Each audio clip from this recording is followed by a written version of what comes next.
Hello friends, नमस्कार। मैं रोहित कुमार बिंद्रा आप सभी का बहुत बहुत स्वागत करते हैं हमारे और आपके YouTube channel wifi Bindra study में।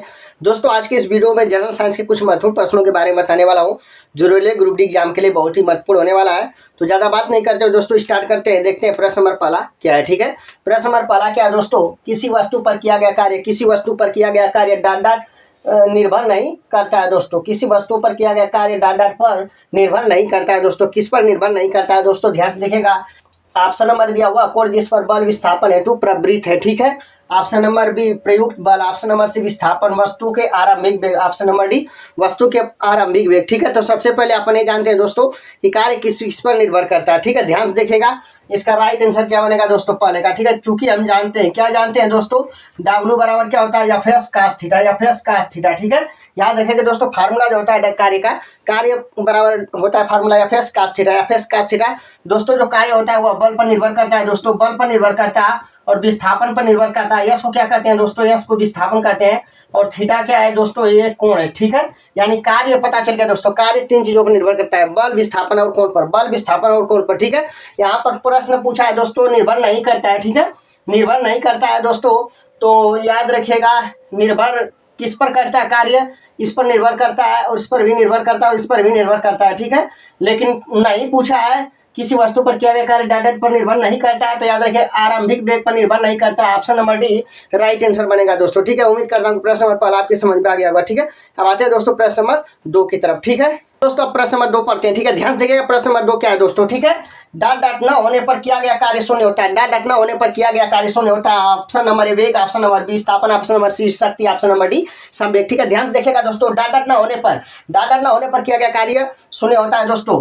तो इसमें कौन सा ऑप्शन से दोस्तों हम बता देते हैं। ठीक है, न होने पर किया गया कार्य शून्य होता है दोस्तों। याद रखिएगा दोस्तों, कार्य शून्य कब होता है, जब विस्थापन नहीं होता है, जब विस्थापन नहीं होगा दोस्तों। ठीक है, अगर मैं यहाँ पर खड़ा हूँ, ठीक है, कोई वस्तु लेकर मैं यहाँ खड़ा हूँ, मैं कहीं नहीं जा रहा हूँ, मैं हिल नहीं रहा हूँ, मतलब विस्थापन नहीं हो रहा है यहाँ पर। ठीक है, विस्थापन नहीं मिलेगा तो वहाँ पर कार्य क्या होगा, शून्य ही होगा दोस्तों। ठीक है, न होने पर क्या कार्य क्या होता है, शून्य होता है, तो विस्थापन option number B right answer बनेगा। इसका राइट आंसर कौन सा होगा, ऑप्शन नंबर बी। ठीक है, उम्मीद करता हूँ प्रश्न नंबर दूसरा भी आपके समझ में आ गया होगा। ठीक है, अब आते हैं प्रश्न नंबर 3 की तरफ। ठीक है, आते हैं प्रश्न नंबर 3 की तरफ। ठीक है, ध्यान से देखेगा प्रश्न नंबर 3 सबसे पहले अपन पढ़ते हैं। ठीक है, प्रश्न नंबर 3 क्या है दोस्तों, कार्य हुआ है ऐसा कहने के लिए, कार्य हुआ है ऐसा कहने के लिए दो शर्तें पूरी होनी चाहिए, दो शर्तें पूरी होनी चाहिए, उनमें से एक है ऑप्शन नंबर ए दिया बल की आवश्यकता नहीं, बल की आवश्यकता नहीं। ऑप्शन नंबर बी वस्तु विस्थापित होनी चाहिए, वस्तु विस्थापित होनी चाहिए।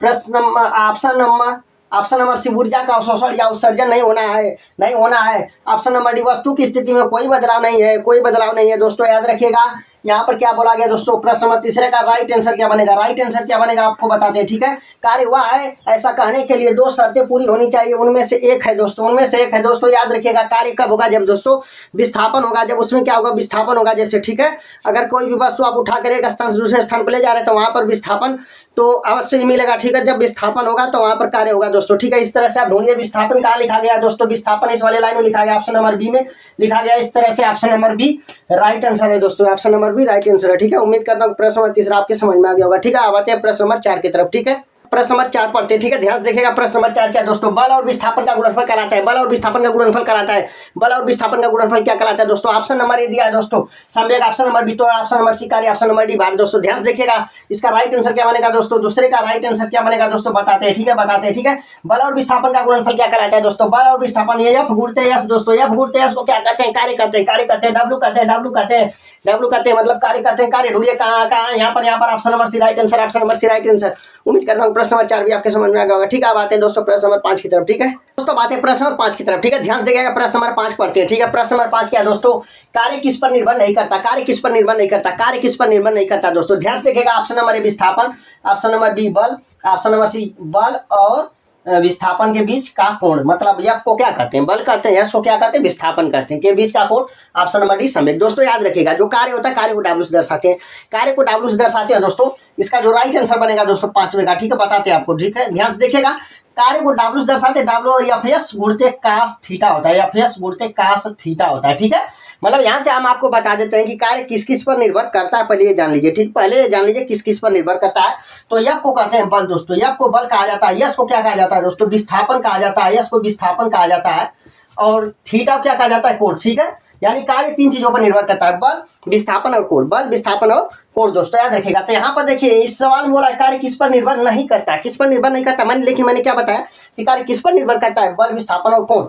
मतलब ये तो राइट आंसर नहीं होगा, ये भी नहीं होगा, ये भी नहीं होगा, यानी निर्भर नहीं करता है तो करें option number D right answer बनेगा। ऑप्शन नंबर डी क्या होगा दोस्तों, राइट आंसर बनेगा। ठीक है, उम्मीद करता हूँ प्रश्न नंबर 5 आपके समझ में आ गया होगा। ठीक है, अब आते हैं दोस्तों प्रश्न नंबर 6 की तरफ। ठीक है, नंबर 6 स्टार्ट करते हैं दोस्तों, ध्यान से देखिएगा। प्रश्न नंबर 6 क्या है दोस्तों, यदि किसी वस्तु पर लागू एक स्थिर बल, बल की दिशा में वस्तु द्वारा स्थानांतरित बल और दूरी के परिणाम के रूप में दर्शाया जाता है, तो इसे कहा जाता है, क्या कहा जाता है दोस्तों, इसे क्या कहा जाता है दोस्तों।